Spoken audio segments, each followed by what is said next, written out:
Welcome to my channel. The wooden spoon. Let's make vegetable wontons. Heat oil in a pan. Add cabbage, capsicum, and onion in it. Stir-fry them until soft.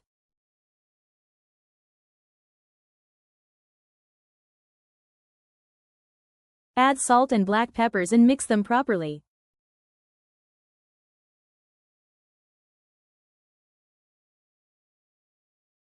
Remove from heat. Transfer cooked vegetables to a bowl. Mix with mayonnaise. Add the filling. Shape it as shown in the video. And fry them.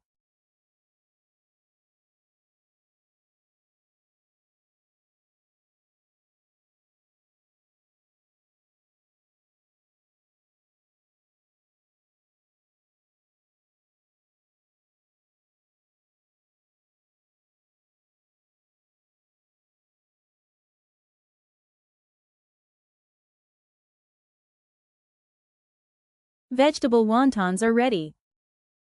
Subscribe, like and share.